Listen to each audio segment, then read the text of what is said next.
Hello, welcome to Sifnas world. നമുക്കിന്ന് Dubai safari പാർക്കിലേക്ക് ഒരു യാത്ര പോയാലോ? പോകുന്ന വഴിക്കുള്ള കാഴ്ചകളും വിശേഷങ്ങളും എല്ലാം ഞാൻ നിങ്ങളുമായിട്ട് പങ്കുവയ്ക്കാം. എല്ലാവരും വളരെ ഇഷ്ടത്തോടെ സന്തോഷത്തോടെ ഈ ഒരു വീഡിയോ കാണുക. ഇഷ്ടപ്പെട്ടാൽ ലൈക്ക് ചെയ്യുക, സബ്സ്ക്രൈബ് ചെയ്യുക, നിങ്ങളുടെ അഭിപ്രായങ്ങളെ രേഖപ്പെടുത്തുകയും ചെയ്യാം. അപ്പോൾ നമ്മളിപ്പോൾ സഫാരി പാർക്കിലേക്കുള്ള വഴിയിലൂടെയാണ് പോയിക്കൊണ്ടിരിക്കുന്നത്. നമ്മുടെ സഫാരി പാർക്ക് എത്താറായി. സൈഡിലൊക്കെ ഇതാ ഓരോ ആനിമൽസിൻ്റെ സ്റ്റാച്യൂസൊക്കെ വെച്ചിട്ടുണ്ട്. അങ്ങനെ നമ്മൾ പോയി ഇതാ അവിടെ എത്തിച്ചേർന്നിട്ടുണ്ട് കേട്ടോ. നമ്മൾ വണ്ടിയൊക്കെ പാർക്ക് ചെയ്തു. ഇതാണ് അതിൻ്റെ മുൻഭാഗത്തുള്ള പാർക്കിംഗ് ഏരിയ. ഈ ഒരു പാർക്കിംഗ് ഏരിയയുടെ പ്രത്യേകത കണ്ടോ, ഫുൾ സോളാർ പവറിൽ വെച്ചിട്ടുണ്ട്. സോളാർ പാനലുകളിവിടെ ഫിക്സ് ചെയ്ത് വെച്ചിട്ടുണ്ട്. ഈ ഒരു പാർക്ക് പൂർണ്ണമായിട്ട് സോളാർ എനർജിയിലാണ് വർക്ക് ചെയ്യുന്നത്. അതുകൊണ്ട് തന്നെ ഒരു എക്കോ ഫ്രണ്ട്ലി ആയിട്ടുള്ള ഒരു പാർക്ക് കൂടിയാണ് ഈ ഒരു സഫാരി പാർക്ക് എന്ന് വെച്ചാൽ. ആ കാണുന്നതാണ് സഫാരി പാർക്കിൻ്റെ മെയിൻ ഭാഗം. നമ്മൾ അവിടെയാണ് ടിക്കറ്റ് കൗണ്ടറും മറ്റു കാര്യങ്ങളൊക്കെ വരുന്നത്. നമുക്കപ്പോൾ ആ ഒരു സഫാരി പാർക്കിൻ്റെ ആ ഒരു ഭാഗത്തേക്ക് പോവാം. ഈ സഫാരി പാർക്ക് ദുബായിൽ അൽ വാർക്ക 5 ഹട്ട റോഡിലാണ് ഇത് സ്ഥിതി ചെയ്യുന്നത്.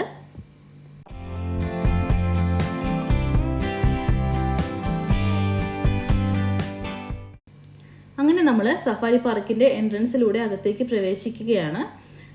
ഇതിലേക്കുള്ള പ്രവേശന ഫീ ആയിട്ട് വരുന്നത് 50 ദിർഹമാണ് പെർ ഹെഡ്. അപ്പോൾ ഇതാണ് ഇതിനകത്തേക്ക് കാണുന്ന ഭാഗം. ഇതിപ്പോൾ അതിൻ്റെ മെയിൻ എൻട്രൻസ് ഏരിയ ആണ്. നല്ല ഭംഗിയിൽ തന്നെ ചെയ്തിട്ടുണ്ട്. നമ്മൾ മുകൾ ഭാഗമൊക്കെ ആണെങ്കിൽ നല്ല ഗ്ലാസ് വെച്ചിട്ടുള്ള മുകൾ മേൽക്കൂര റൂഫൊക്കെ അങ്ങനെയാണ് ചെയ്തിരിക്കുന്നത്. അതുപോലെ കുറേ കിളികളുടെ രൂപങ്ങളൊക്കെ ഉണ്ടാക്കിയിട്ടിട്ടുണ്ട്. നമുക്ക് സൈഡിലൊക്കെ ഉണ്ട് കല്ലുകൾ വെച്ചിട്ടുള്ള കുറേ ഭംഗിയിലുള്ള കുറേ മതിൽ പോലെയൊക്കെ ചെയ്ത് വെച്ചിട്ടുണ്ട്. എല്ലാം ഒരു ഗ്രീനറി, ഒരു പ്രകൃതി ഭംഗി കാണിച്ചിരിക്കുന്ന രീതിയിലാണ് ചെയ്തിട്ടുള്ളത് കേട്ടോ.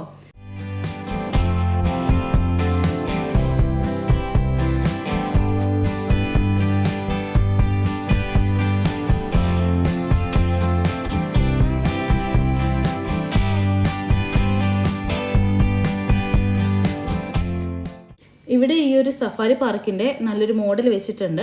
കണ്ടോ, എവിടേക്കൊക്കെയാണ് നമ്മൾ പോകേണ്ടതെന്നുള്ള കറക്റ്റ് ഒരു വഴി ഇവിടെ കാണിച്ചു തന്നിട്ടുണ്ട്. മെയിനായിട്ടും 5 ഭാഗങ്ങളാണ് ഈ ഒരു പാർക്കിനുള്ളത്.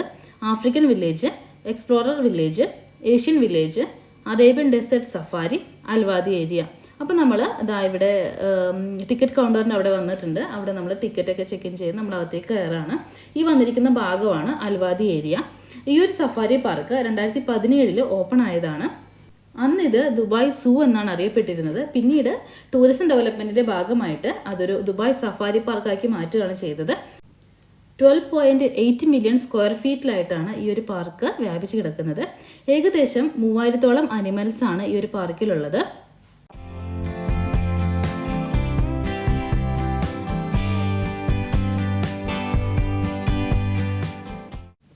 ഇവിടെ നമുക്ക് പലതരത്തിലുള്ള വാഹനങ്ങൾ അവൈലബിൾ ആണ്. ഇതുപോലെയുള്ള വണ്ടികളുണ്ട്, അതുപോലെ തന്നെ ബഗ്ഗി സർവീസ് ഉണ്ട്. പിന്നെ നമ്മൾ എടുക്കുന്ന ടിക്കറ്റിൻ്റെ ലെവൽ അനുസരിച്ച് പലതരം ടിക്കറ്റുകൾ അവൈലബിൾ ആയി കിട്ടുന്നുണ്ട്. അപ്പോൾ ടിക്കറ്റിൻ്റെ ലെവൽ അനുസരിച്ച് നമുക്ക് അങ്ങനെ അത്തരത്തിലുള്ള വാഹനങ്ങൾ ലഭിക്കുന്നതായിരിക്കും. ഇപ്പം ഞങ്ങൾ പോകുന്നത് ബഗ്ഗി സർവീസ് എടുക്കാൻ വേണ്ടിയിട്ടാണ്. ഇവിടെ ബഗ്ഗിക്ക് വരുന്നത് അഡൾട്ടിന് 10 AED, ചൈൽഡിന് 5 AED ആണ് വരുന്നത്. നമ്മളിപ്പോൾ പോകുന്നത് ആഫ്രിക്കൻ വില്ലേജിലേക്കാണ്. ബഗ്ഗി സർവീസ് യൂസ് ചെയ്തിട്ട് പോകുമ്പോൾ ഈ ഒരു സ്ഥലത്ത്, ഇത് വാദി സ്റ്റേഷനാണ്, അൽവാദി സ്റ്റേഷനിൽ നിന്നും നമുക്ക് അടുത്ത വില്ലേജിലേക്ക് വരെ 10 ദിർഹമാണ് വരിക. അതിനുശേഷം നമുക്ക് വീണ്ടും വേറെ സ്ഥലങ്ങളിലേക്ക് പോകാൻ വീണ്ടും ബഗ്ഗി സർവീസ് എടുക്കണം. അങ്ങനെയാണ് ഇവിടുത്തെ രീതി. അപ്പോൾ ഇപ്പോൾ നമ്മൾ പോകുന്നത് ആഫ്രിക്കൻ വില്ലേജ് കാണാൻ വേണ്ടിയിട്ടാണ്. അപ്പോൾ അവിടേക്കുള്ള യാത്രകളാണ് കണ്ടുകൊണ്ടിരിക്കുന്നത്.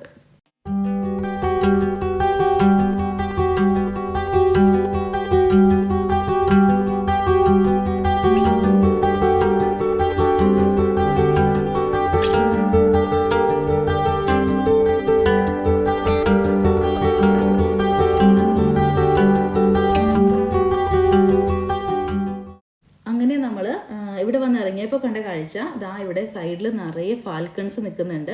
അവരെല്ലാം തന്നെ വെള്ളത്തിലൊക്കെ ഇങ്ങനെ കളിച്ചൊക്കെ നടക്കുകയാണ്. അപ്പോൾ അതൊക്കെ കണ്ട് നമ്മൾ മുന്നോട്ട് പോയി. ഇതാണ് ആഫ്രിക്കൻ വില്ലേജിലേക്ക് പോവാണ്. സൈഡിലൊക്കെ ഫാനൊക്കെ വെച്ചിട്ടുണ്ട് നമ്മൾ തണുപ്പിക്കാൻ വേണ്ടിയിട്ട്. നല്ല ചൂടത്താണ് ഞങ്ങൾ വരുന്നത്. അതുകൊണ്ട് തന്നെ സൈഡിലൊക്കെ ഇങ്ങനെ ഫാനൊക്കെ വെച്ചിട്ടുണ്ട്. നോക്കിക്ക് ആഫ്രിക്കയുടെ ഒരു കൾച്ചർ തന്നെ നമുക്കിവിടെ കാണാൻ സാധിക്കുന്നുണ്ട് കേട്ടോ. അപ്പോൾ നമ്മളിതാ ആഫ്രിക്കൻ വില്ലേജിൻ്റെ അകത്തേക്കുള്ള ആ ഒരു പ്രവേശന കവാടത്തിലൂടെ നമ്മൾ കയറാൻ പോവാണ്.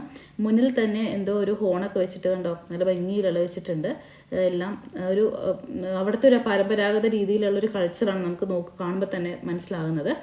അപ്പോൾ നമ്മൾ അകത്തേക്ക് പ്രവേശിക്കുകയാണ് കേട്ടോ.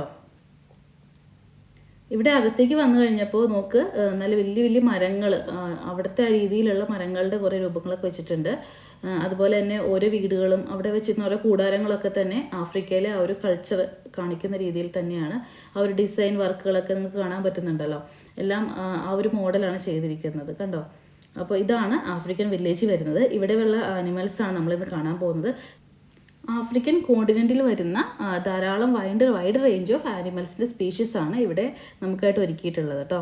അപ്പോൾ നമുക്ക് ആദ്യം തന്നെ റെപ്റ്റൈൽ ഹൗസിലേക്ക് ഒന്ന് കയറി നോക്കാം. ഇതിനകത്ത് കുറേ റെപ്റ്റൈൽസ് ഒക്കെ ഉണ്ടാവുമായിരിക്കും, നമുക്കൊന്ന് കയറി കാണാം.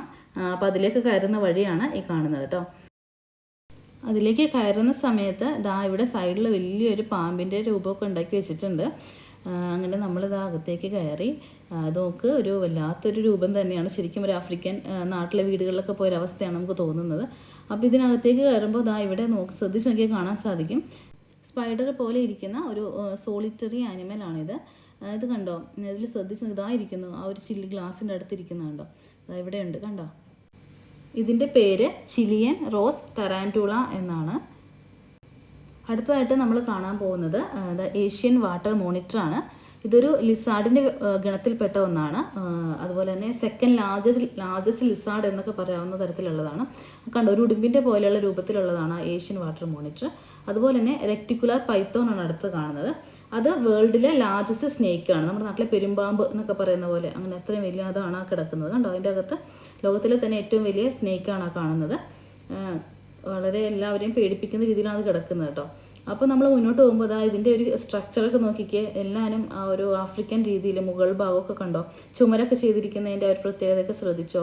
കുറേ കല്ലുകളൊക്കെ വെച്ചിട്ടാണ് അവരത് തയ്യാറാക്കി വെച്ചിരിക്കുന്നത്. ശരിക്കും നമ്മളെ ആ ഒരു കോണ്ടിനെൻറ്റിലേക്ക് നമ്മളെ കൂട്ടിക്കൊണ്ട് പോകുന്നതിന് തുല്യമാണ് കേട്ടോ.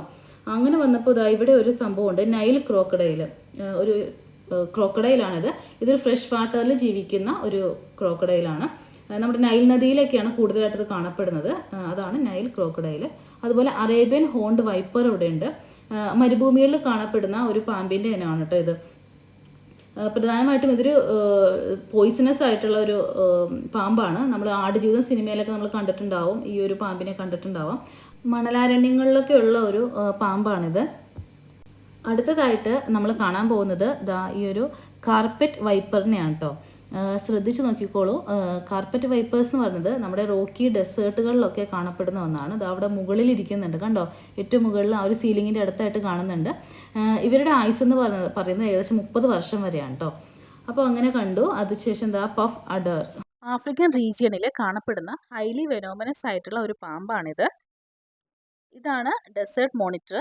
ഒരു ലിസാർഡിൻ്റെ ഗണത്തിൽപ്പെടുന്ന ഒരു ഡെസേർട്ടിൽ കാണപ്പെടുന്ന ഒരു മോണിറ്ററാണ് കാണുന്നത് കേട്ടോ. അടുത്തതായിട്ട് കാണുന്നതാണ് കൊമോഡോ ഡ്രാഗൺ. നമ്മുടെ ലോകത്തിലെ തന്നെ ലാർജസ്റ്റ് ലിസാർഡാണ് കൊമോഡോ ഡ്രാഗൺ. മോണിറ്റർ ലിസാർഡ് ഫാമിലിയിൽ വരുന്ന ലാർജ് റെപ്റ്റൈലാണിത്. ഇതിൻ്റെ മെയിൽ വളരുന്നത് മാക്സിമം ഒരു 3 മീറ്റർ ലെങ്ത് വരെ ആയിരിക്കും. ഈ ഒരു കൊമോഡോ ഡ്രാഗണിൻ്റെ വെയിറ്റ് ഏകദേശം 150 കിലോഗ്രാം വരെയാണ് അതിൻ്റെ വെയിറ്റ് വരിക. അതുപോലെ തന്നെ ഇതിൻ്റെ ടെയിലിൻ്റെ നീളം അതിൻ്റെ ബോഡിയുടെ നീളത്തിന് ഏകദേശം ഒപ്പമായിരിക്കും. അടുത്തതായിട്ട് സുഡാനീസ് പ്ലേറ്റഡ് ലിസാർഡ്. ഇതും മറ്റൊരു തരത്തിലുള്ള ഒരു ലിസാർഡ്, നമ്മുടെ ആഫ്രിക്കൻ റീജിയനിൽ കാണപ്പെടുന്ന ഒരു ലിസാർഡ് തന്നെയാണ് സുഡാനീസ് പ്ലേറ്റഡ് ലിസാർഡ്. ആദം ഇവിടെ പാമ്പിനെയൊക്കെ കണ്ട് ആസ്വദിച്ച് അങ്ങനെ നടക്കുന്നുണ്ട്.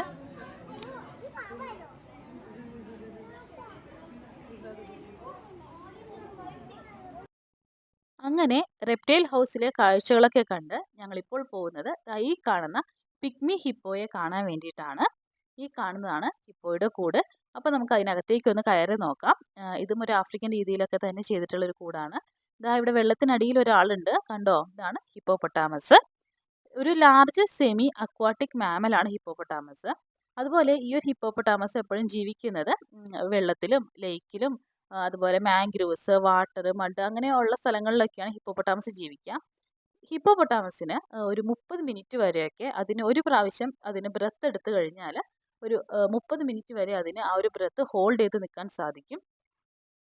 അങ്ങനെ ആഫ്രിക്കൻ വില്ലേജിലൂടെയുള്ള യാത്ര നമ്മൾ തുടരുകയാണ്. ഇതെല്ലാമാണ് ആഫ്രിക്കൻ വില്ലേജിലെ കാഴ്ചകൾ. നമ്മളിപ്പോൾ വന്നിരിക്കുന്നത് ചിമ്പാൻസി ഹൗസിലേക്കാണ്. നമുക്കൊന്ന് ചിമ്പാൻസി ചെന്ന് കണ്ടിട്ട് വരാം. അപ്പോൾ ഇതാണ് ചിമ്പാൻസി ഹൗസിൻ്റെ മുന്നിലുള്ള കാഴ്ച. ഇതിനകത്തേക്ക് നമുക്ക് പ്രവേശിക്കാം. ഇതിലേക്ക് കയറുമ്പോൾ ഇതുപോലെയുള്ള ഗ്ലാസ് ഇട്ട കുറേ ഭാഗങ്ങൾ ഇവിടെയുണ്ട്. ഇതിനകത്താണ് ചിമ്പാൻസികൾ ഉള്ളത്. ഇവിടെ ധാരാളം കല്ലുകളൊക്കെ വെച്ചിട്ടുണ്ട്. ഒരു ആഫ്രിക്കൻ രീതിയിൽ തന്നെയാണ് അവർ ഒരുക്കിയിരിക്കുന്നത്. ഓടി നടക്കുന്നത് കണ്ടോ? ചിമ്പാൻസികളാണ് ഓടി ഓടി നടക്കുന്നത് കേട്ടോ. മനുഷ്യൻ കഴിഞ്ഞാൽ ഏറ്റവും ബുദ്ധിയുള്ള മൃഗമാണ് ചിമ്പാൻസി എന്നാണ് കണക്കാക്കപ്പെടുന്നത്. അതുപോലെ തന്നെ ധാരാളം കമ്മ്യൂണിക്കേഷൻ സ്കില്ല് ധാരാളമായിട്ടുള്ള ഒരു ആനിമൽ കൂടിയാണ് ചിമ്പാൻസികൾ. കണ്ടോ? അവരവിടെ നിന്ന് എന്തൊക്കെയോ കളിക്കുന്നോ സംസാരിക്കുന്ന പോലെയുള്ള കുറേ മനുഷ്യൻ ചെയ്യുന്നതുമായിട്ട് ഒരുപാട് ബന്ധങ്ങൾ ഈ ചിമ്പാൻസിക്കുണ്ട് കേട്ടോ. ഇതെല്ലാം ഓരോ മങ്കികളുടെയും ഹാൻഡ് മോഡൽസ് ആണ് ഉണ്ടാക്കി വെച്ചിരിക്കുന്നത്. ഈ കാണുന്നതാണ് ഗൊറില്ലയുടെ ഹാൻഡ് മോഡൽ.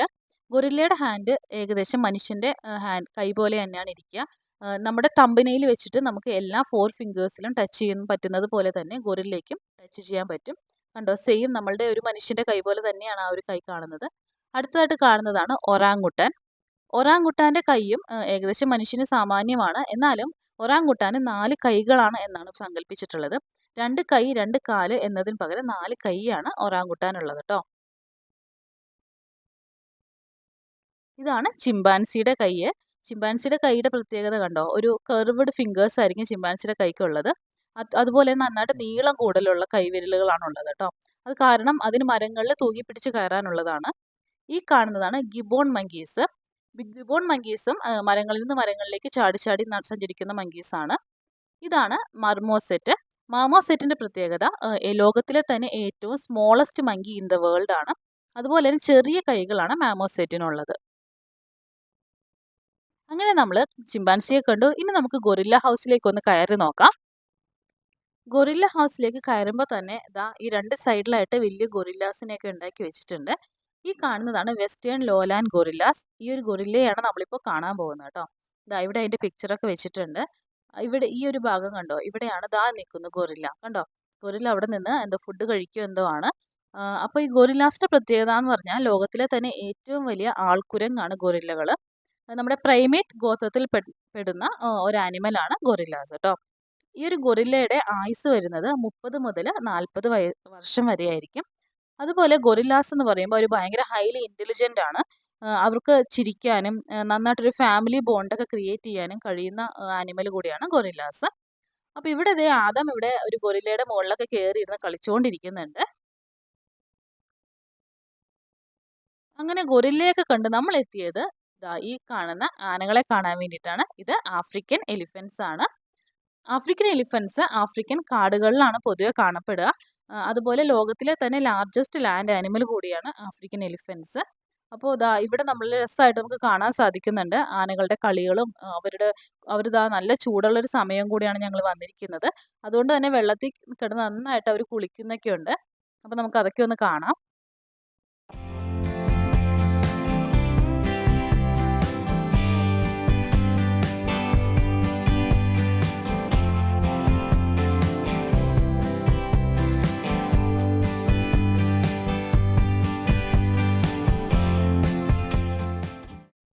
അങ്ങനെ ദുബായ് സഫാരി പാർക്കിലൂടെയുള്ള കാഴ്ചകൾ തുടരുകയാണ്. ഇനിയും ധാരാളം കാഴ്ചകൾ നിങ്ങളെ കാണിക്കാനുണ്ട്. എക്സ്പ്ലോറർ വില്ലേജും മറ്റു വിശേഷങ്ങളും ഒക്കെ ഇതിലൂടെ പങ്കുവയ്ക്കാനുണ്ട്. അപ്പോൾ ഇന്നത്തെ ഒരു വീഡിയോ ഇവിടെ വെച്ച് അവസാനിപ്പിക്കുകയാണ്. ഈ പാർക്കിലെ തുടർന്നുള്ള കാഴ്ചകൾ അടുത്ത വീഡിയോയിലൂടെ നിങ്ങൾക്ക് കാണാൻ സാധിക്കുന്നതായിരിക്കും. നിങ്ങൾക്ക് എല്ലാവർക്കും ഈ ഒരു വീഡിയോ ഇഷ്ടപ്പെട്ടു എന്ന് വിശ്വസിക്കുന്നു. ഇഷ്ടപ്പെട്ടുവെങ്കിൽ ലൈക്ക് ചെയ്യാം. നിങ്ങളുടെ അഭിപ്രായങ്ങൾ രേഖപ്പെടുത്തുകയും ചെയ്യാം. എൻ്റെ ചാനൽ സബ്സ്ക്രൈബ് ചെയ്യുകയും ചെയ്യാം. പുതിയ വീഡിയോയും പുതിയ വിശേഷങ്ങളുമായും വീണ്ടും കാണാം. Bye bye.